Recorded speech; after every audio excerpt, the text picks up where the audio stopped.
Sejam todos bem-vindos a mais uma aula de ciência com o professor Felipe. Na aula de hoje, nós vamos estudar a respeito do magnetismo. O magnetismo é a propriedade de atrair ou repelir certos tipos de objetos. Como exemplo de um material que possui propriedades magnéticas, nós podemos citar o ímã. O ímã ele tem a capacidade de atrair certos tipos de objetos e repelir outros, como no caso ele atrai o ferro, né? A gente brincava muito quando era criança, com esses ímãs aí procurando moeda no mato e tal. Então, o ímã ele tem a capacidade de atrair materiais, certos tipos de materiais, um deles o ferro. E também tem a capacidade de repelir outros, no caso, outro ímã. Se você encostar um ímã perto de outro ímã, eles serão repelidos, ok?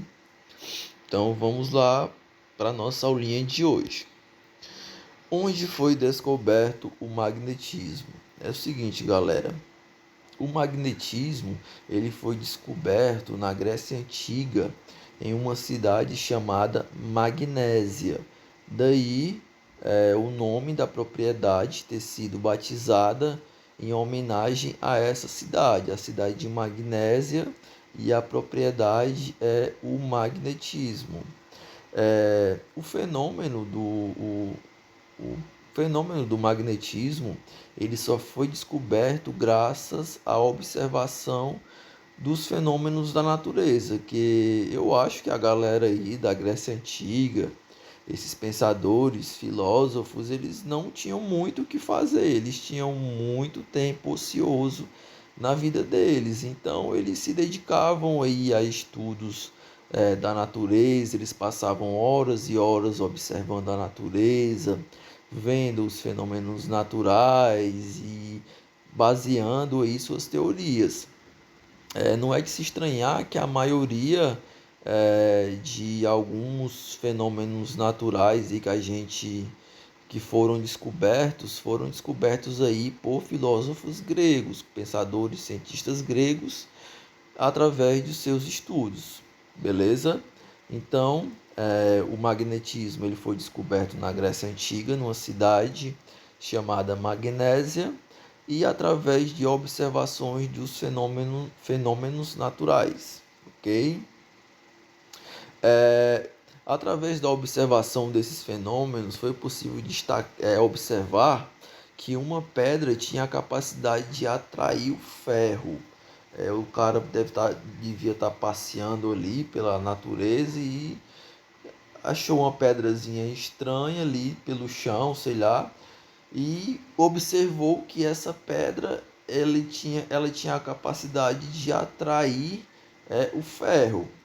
E a essa pedra foi dado o nome de magnetita, justamente aí, novamente, em homenagem à cidade onde ela foi descoberta.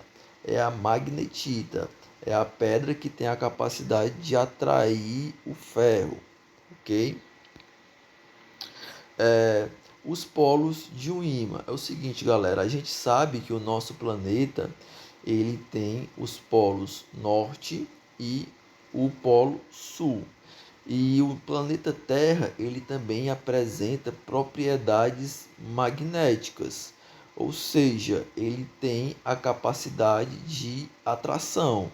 Tanto é que na bússola, se você observar uma bússola, ela foi desenvolvida já, foi elaborada com o intuito de se utilizar desse campo magnético da Terra para a orientação, porque ela vai estar sempre apontando aí para os polos, para o polo norte e para o polo sul. Então, a Terra ela apresenta a propriedades magnéticas, beleza? Então, os polos de um ímã nada mais são do que as duas extremidades do ímã. Assim como a Terra tem o polo norte que fica em cima e o polo sul que fica embaixo, o ímã também apresenta duas extremidades, que são os polos do ímã. E através desses polos que vão ocorrer a atração e a repulsão de objetos metálicos. O ferro, por exemplo, é atraído para um desses polos. Como eu já havia falado também, a Terra apresenta polos e possui magnetismo devido ao movimento do seu núcleo.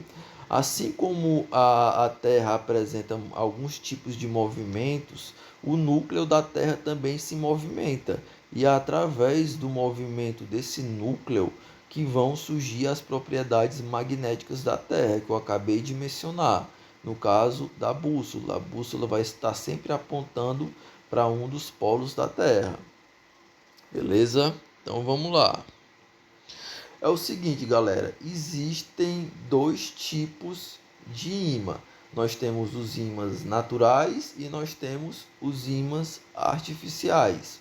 Os ímãs naturais, como o próprio nome já sugere, são aqueles encontrados na natureza. Por exemplo, aí a magnetita, né, foi o ímã encontrado aí pelos gregos. Já os ímãs artificiais são aqueles produzidos industrialmente pelo homem. Como exemplo de ímãs artificiais, nós temos aqueles enfeites de geladeira. O enfeite de geladeira que a gente gruda na porta da geladeira, aquele imãzinho que fica na parte de trás, ele foi criado pelo homem, é um ímã artificial. Outro ímã artificial também do nosso dia a dia são as borrachas de geladeira. Nessas borrachas da geladeira, que fica na parte ali da porta da geladeira, na parte de dentro, existe um ímã dentro daquela borracha. Tanto é que quando você vai fechar a porta da geladeira, você sente uma pressão, ela puxando. Da mesma forma, quando você vai abrir a porta da geladeira, você tem que botar uma força, porque o ímã presente na borracha faz com que ocorra a atração entre as duas partes da porta, duas partes da geladeira, fazendo com que elas fiquem grudadas. Por isso que você tem que botar força ao abrir a porta da geladeira, beleza? Então, tipos de ímã, nós temos os ímãs naturais, encontrados da natureza, e os ímãs artificiais, que são aqueles fabricados pelo homem. E para que serve o magnetismo, galera? O magnetismo está presente aí em várias coisas da nossa vida, que a gente não nota, mas ele está ali. Como, por exemplo, nos transformadores de energia, que são aquelas caixas zonas que ficam ali nos portes. Nós temos também o magnetismo presente nos motores elétricos, na gravação de informação em disco rígido, por exemplo, no HD dos computadores, quando você vai salvar alguma coisa no HD de um computador, uma música, um arquivo, um filme, você está ali utilizando propriedades magnéticas. E também nos cartões magnéticos, no caso aí nós podemos destacar o cartão de crédito, aquela tarja preta que fica ali essa tarja preta aqui, ó, que tem no fundo, na parte de baixo do cartão, ela apresenta propriedades magnéticas, ok? Então a gente fica por aqui com a nossa aulinha de hoje. Espero que vocês tenham gostado. Qualquer dúvida, eu estou à disposição de vocês para saná-las. Um abraço e bons estudos.